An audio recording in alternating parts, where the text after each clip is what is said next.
All right, we're going to talk about OSHA this evening, and there's a lot of stuff that you need to know. I strongly suggest that you take an OSHA class before you take the state exam, and an accounting class, and a labor law class, and a couple other things. But other than that, not a lot. Okay. We're going to talk about what we call Introduction to OSHA, and that's just some basic facts about your right as an employee to be trained to do whatever you're asked to do. Now, in the contract license law class, the shoe is on the other foot. All the requirements are for you to make sure that any employees that work for you are trained to do whatever they need to do. So, if you would be so kind as go to the internet and open our Introduction to OSHA PowerPoint slide, we could talk about that real quick. So we're going to go there, I hope. And in this thing is the whole entire instructor's guide on how to teach an OSHA class. And it talks about things you need to know, topics of discussion, things like that. And there's a whole lot of stuff in this thing about teaching an OSHA class, because once you're a contractor, who is the responsible person for training? The contractor or the contractor's supervisor. OSHA's view on safety is that it's the supervisor's responsibility to make sure the employee works safely. In Mr. Rogers' opinion, by the way, that's a trick question on the final exam. In Mr. Rogers' opinion, who's in charge of your safety? You are. In my opinion, you are the primary person in charge of your safety. And I think that's a very important fact. And if you've seen Mike Rowe on television, Mike Rowe went out fishing in the Alaskan Ocean, crab fishing or lobster fishing, I don't remember what it was, and he almost got hit by a lobster pot, a great big steel cage that they trap lobsters with. And he went running into the captain's office, shall we say, the wheelhouse, and he said, "Hey, Captain, what about OSHA?" And the captain said, "No, no, no, no, ocean." And he said, "No, no, no, OSHA." And the captain said, "No, no, no, ocean." And he said, "Well, isn't it your responsibility to get us back safely?" He said, "No, my job is to get you back rich. Your job is to get you back safely." And I agree completely with that attitude. And if you've seen the Redneck Rocketeers, that's another cable TV show, and they say safety third. And I think they're kind of close to it. I mean, I don't know any contractor that makes safety their very first priority. Their very first priority is to make a profit. And I think everybody that says safety first ignores that basic premise that I didn't start this business to make sure that everybody stayed safe. I started this business to make everybody some money, including me, especially me. And I think that anybody that says safety first is being, shall we say, disingenuous. That's a good term for it. Okay, I like that. So when you do a job, there's a lot of things you need to do. And one of them is you've got to post certain documents on the job.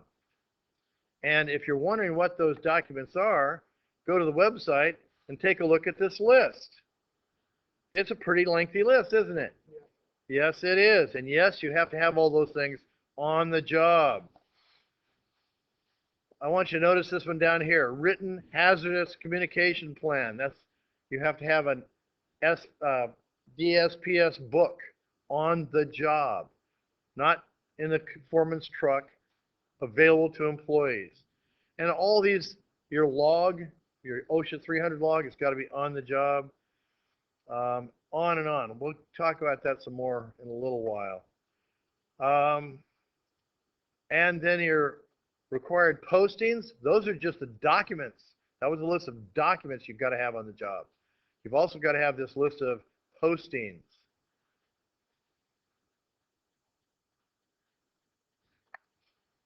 And one of them, just one of them, is called the Employee Polygraph Protection Act, and it's a $10,000 fine not to have that posted on the job site posting board.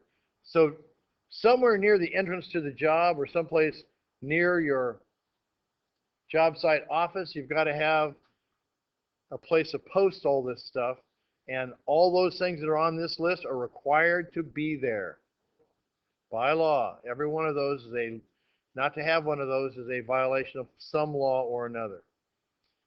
Okay, and they make pre-produced ones that you can buy, but that's a whole different thing. I won't get into that. And we need to talk about the Director of Industrial Relations, because that's who is in charge of OSHA here in California, because it's Cal OSHA and Federal OSHA, and California has their own version, but it's identical to Federal OSHA. So really and truly, there's not much difference. So you might want to look at the Cal OSHA webpage. And then we want to talk about some basics. Let's talk about some OSHA policies and things like that. How did OSHA come about? Does anybody know? No, a lot of people were getting hurt, but really and truly it grew out of the way back in the 60s when we had the Power to the People movement, a black rights movement. It was kind of combined into that, and it was really rooted in that. And it didn't finally become a law until 1970, and guess who signed it? Richard M. Nixon. Richard M. Nixon, back in 1970. Back then, there were nearly 2.5 million workers were disabled every year, and 14,000 were being killed on the job every year. And everybody thought that that's not a very acceptable number. 14,000 being killed and 2.5 million disabled workers every year. That's just not a good thing. So as a result of these statistics, they finally passed the OSHA Act. And the stated purpose, now I'm going to tell you something, that there are 2 clauses, and I want you to write this first one down. Write this down, because this is your duty. This is called the General Duty Clause. Write down General Duty Clause. Write down General Duty Clause. And the General Duty Clause is, every employer shall provide a safe and healthful workplace. And I can guarantee you now that that will be a fill-in-the-blank quiz question on the final exam. You must be able to cough that back up. Every employer shall provide a safe and healthful workplace. And in the case of you as a contractor, that is your general duty. Now, what is the specific duty? The other duty clause is called the Specific Duty Clause, and it is the OSHA regulations. The written regulations are your specific duties. If an inspector believes that you're not taking due care to make sure that your employees are not harmed in any way, but he cannot find a citation that fits your violation, he can write you a violation under the General Duty Clause, really. Okay? Now let's talk about when you get written up. Let me admit now that I have, as a contractor, I did collect an OSHA fine. I gave up some money to an OSHA violation. I had an electrical panel, and when you take a breaker out of a panel, you've got to put little plastic fillers in the holes so idiots can't stick their fingers in there and get electrocuted. Somebody bumped the panel, the fillers fell out. They were laying right on the ground right in front of the panel, and we got a fine for that. Yes, really. Yes, they're that picky. Yes, I can see they're on the ground. Yes, I can see you had them installed. Here's your fine. Here's your violation. Okay, so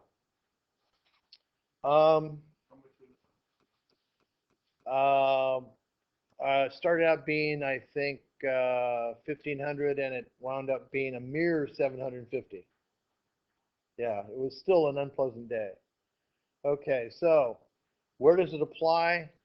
Everywhere in the United States, District of Columbia, Puerto Rico, and all territories under federal government jurisdiction.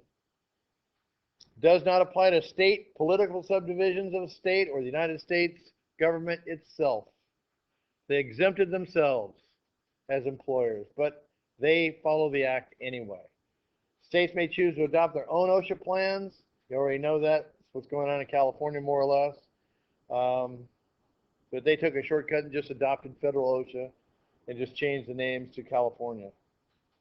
OSHA standards can be developed by OSHA itself, the Secretary of Health and Human Services, the National Institute of Occupational Safety and Health, state and local governments, nationally recognized standards producing organizations such as NEMA,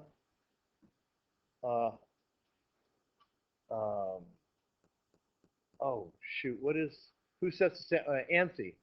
ANSI can propose safety standards and so on. Also, employer or labor representatives of any interested person can propose changes to OSHA. Employers may seek a variance if they believe that they can operate more safely or as safely in a slightly different way. They can propose and ask for and be granted a variance. And there are two types of variances: a permanent variance and a temporary variance. Most of the requirements in OSHA are record-keeping requirements. If you have 11 or more employees, 11 or more, no more than 10, how's that? If you have more than 10 employees, you must keep records. You must keep OSHA records. Any on-the-job accident that results in the death of one employee or the hospitalization of 3 has got to be reported to OSHA within 8 hours, but no later than the end of the shift that the employee was injured on. So it may not be 8 hours. Now the state test, CSLB test, does not have that as an option. They write immediately, which isn't exactly the correct answer, but it's their test, and that's what they have on their test right now. So we're going to go with immediately. Okay, but that's not really the truth. The truth is you have up to 8 hours if the shift just started, or to the end of the shift that the employee was injured on. So you have to, because probably you're more involved with something more important, like getting the employee to the hospital, right? Dealing with the fire department, dealing with the police, dealing with the disaster.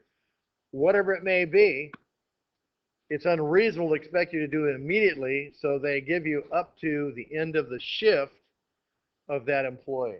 The guy shift, what if the shift goes in an 8-hour shift? Then you have up to 8 hours from the occurrence at the maximum time. Okay? Okay. To enforce its standards, OSHA has the authority to conduct inspections anywhere, any place, anytime. Now, you say that conflicts with my private property rights. Yes, it does. You're right, it does. You can tell the OSHA inspector that he cannot come on your personal private property if you want to. He will go get a search warrant and come back not very happy. And if you want to have an inspector that's not very happy, remember my little example of $750 for some breaker fillers that were laying on the ground that were right there?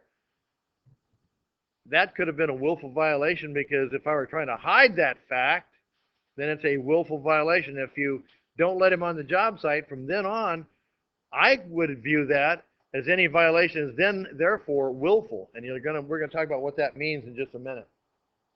Okay. So they can inspect any place, anytime people are doing construction work under 1926 CFR 29 CFR 1926, construction OSHA. Okay, because of the vast amount of job site construction, they have 4 priorities. What do you think the first priority is? What do you think the first priority is, Raphael? A disaster? No, a disaster is not the first priority, because a disaster has already happened. This is not the first priority. imminent danger. Write that down. Imminent danger of an injury or something that may cause illnesses. An imminent danger, because that's something they can stop before it happens. So it's priority number one. Catastrophes, where if someone has been killed or 3 have been injured, is second on the list. Number 3 is given to investigating employee complaints. So if you call OSHA, at the worst case scenario, you're third on their list of things to do. And the last is their programmed high hazard inspections. They have jobs that are high hazards and they want to go look at them, but that is their lowest priority. What is the most important thing? Imminent danger. The third one is employee complaints, investigating employee complaints. Programmed inspections. Programmed inspections. Okay. If we looked at 1903.15, we find that OSHA has established a penalty schedule based on the severity of the violation. Violations that are not likely to affect health and safety are classified as other than serious. Other than serious. And are subject to proposed penalties of up to, but not more than, $7,000 per violation. Can that be per day? Yes. It could be. Okay. What's the penalty?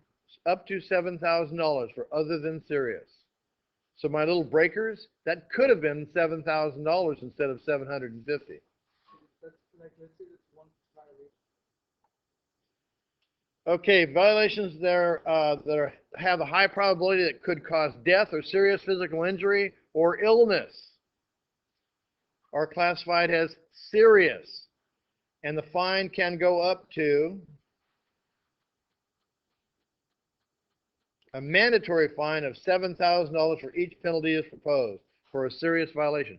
So $7,000 is the proposed violation for any serious violation. Now, worse than a serious violation is a willful violation. A willful violation occurs when an employer,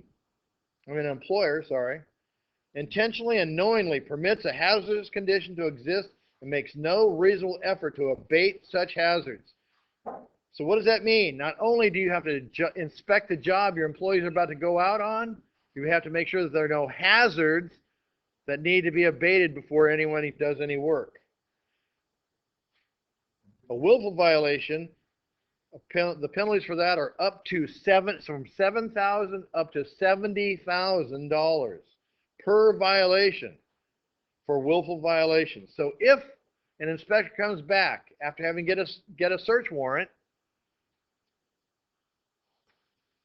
and he finds a violation, it must be willful because you were trying to hide the fact that it's there.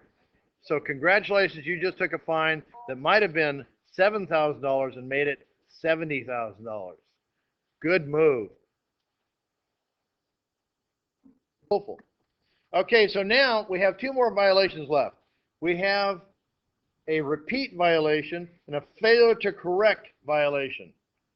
Okay, what kind of violation do you think those are? Those are obviously willful. I told you, I wrote you a correction, I fined you, and you still didn't fix it? Congratulations, here's your failure to abate. Okay? So what is the employer responsibility? You have 2 main duties. General duty clause, specific duty clause, the written regulations. Okay? What are the employee's responsibilities? And by the way, there's one more. You have a responsibility to keep records and enforce your safety program. How can you prove you have enforced your safety program? Rico? You have letters and records. No. Letters and records. No, that ain't going to do it. Records. Files. Files. You got to have files. You got to have paperwork. You got to have paperwork. Okay, I agree with that. You have to have paperwork. What do you have to have in that paperwork? How did you discipline the employees for failing to follow the OSHA standards? Let me tell you now that as a union representative, which I have been, one of the things that will not attempt to protect you from is when you get fired for failing to follow the OSHA safety regulations. Let's say you're endangering yourself and your employer financially by not following the regulations. Yep, they should have fired you. I'm not defending you against that. That, and what's the other thing? Tardiness and absenteeism. That cannot be defended, okay? Now, back to proving that you have enforced your safety program. How do you prove you've enforced it? You have records of written records of verbal, written, and termination records. So, and you have a procedure in which if someone has 3 safety violations, you've given them a verbal warning and written down that you gave them the written warning. The verbal warning. You've got a record that you gave them a written warning and a record that you fired them on the 3rd incident. And if you don't have that, then you cannot prove that you enforce your safety program, and that could cost a lot of money. Okay. What are the employees' responsibility? To follow the regulations. What's your other main duty as an employer? To train your employees to operate in a safe manner, right? Yeah. If you hand them a Hilti gun, what have they got to have to be able to operate it legally? The proper training and certification of that training, and in that case, that means that they probably have a PATME card, Powder Actuated Tool Manufacturers Institute card, that says that they are trained in that particular tool's use. And if they don't have that, then they should not be operating that tool. There's a lot of regulations about operating those things. PATME, because there's a lot of accidents where people stick it up against sheetrock wall, shoot the pin right through the sheetrock wall, and shoot somebody on the other side of the wall. Okay? So we just talked about What's the penalty for repeating failure to obey? 7 to 70,000. Same as a willful. Okay, I do want to talk about a little more stuff. OSHA now has what's called the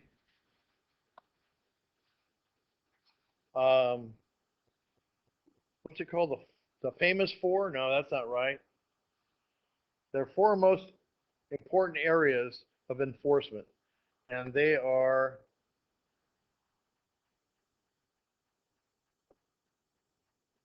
I need to stop and go to my OSHA thing. Okay, OSHA has what they call the Focus 4, which is the 4 major things that cause death and serious injury on jobs. And the 2 most important to them are caught in between and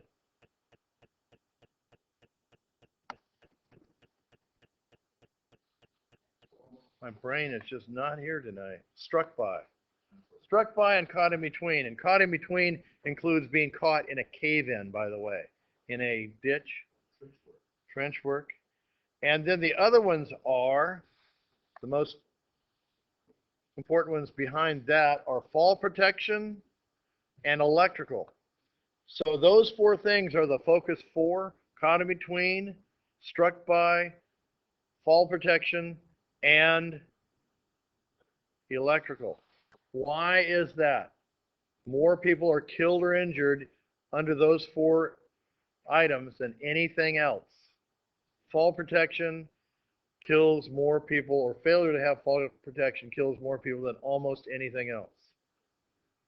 And right behind that is probably electrical. And here's the funny part. The people that are getting electrocuted are almost never electricians. Okay? Seriously. That's a painter that put an aluminum ladder up against a high voltage wire and then climbed up it. And he jumped onto the ladder, so he was fine going up because he just became part of the circuit. And he was okay until he came back down carrying something heavy and stepped off slowly and had 1 foot on the ladder and 1 foot on the grounded ground and became part of a ground fault circuit and was then thereby killed. Okay, I know a fireman up in Ojai that did that exact thing. Not an electrician. Blew his toes off and killed him, but the good news is he had 4 paramedics standing right there who brought him back to life. But he was, as they say, dead. He was dead on the spot. And the guy he pulled off the line was dead also. They didn't get him revived. But that's a whole different Oprah. But anyway, so Fall protection, electrical, and what's the fourth? caught in between, Fall protection. struck by, like when a crane turns and the guy's standing in an area where he's caught in between a concrete wall and the crane. Happens all the time. Struck by, caught in between, electrical and fall protection. Those are the focus 4. And we're going to talk about them next week a great deal. But for today, we're going to stop